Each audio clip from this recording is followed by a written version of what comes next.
Азерлах – это лагерь палітычных зняволеных. Таких лагераў поўна было ў Сібіры, на далёкім усходзе і на крайняй поўначы.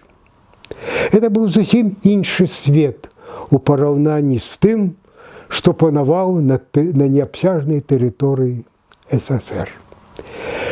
Ён для мяне быў багацейшай школаю гэты свет. Я зразумеў, што ніякага камунізму мы не будуем, што сядзяць тут людзі, якія не згоднымі з тымі, хто сёння пры ўладзе. Сядзяць людзі, якія бясконца любяць свой народ. Рускія рускіх, украінцаў, беларусаў і так далей. Я працаваў аператыўнымупаўнаважаным.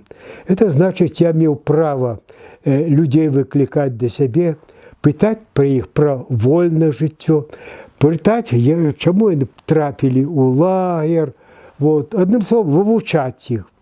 І стаў я праз іх вывучаць савецкую сістэму. І яшчэ больш пераканаўся, што намі кіруе кучка чыноўнікаў, злодзеяў, якія любога чалавека могуць загнаць сюды, калі яны ўбачаць у ім свайго сур'ёзнага ворагу. І ўсё-такі нешта такое ў мяне не ладзілася ў службе, таму што быць аднаго погляду і выконваць зусім іншыя функцыі, гэта не для мяне было, і я зламаўся. Зламаўся я так, што нават задумваліся надо мной, а ці нармальна ў мяне псіхіка. Самае вядомае, страшнае, што нам суверэннасць, калі яе можна так называць, дзяржаўная суверэннасць, нічога не прыбавіла ў нашай этнакультурнай самабытнасці. Больш за тое, яно забрала ў нас тое, што захоўвалася пры савецкай уладзе і тое, што жыло б на сёння. Я лічу 25 гадоў самымі страшнымі, самымі хмарнымі у нашай гісторыі.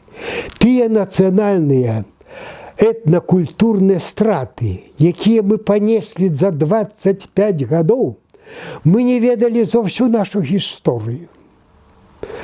Нават расійская імперія пасля далучэння ў 1795 годзе амаль усёй Беларусі за 25 гадоў не зрабілі таго, што зрабілі мы. Усё часовае.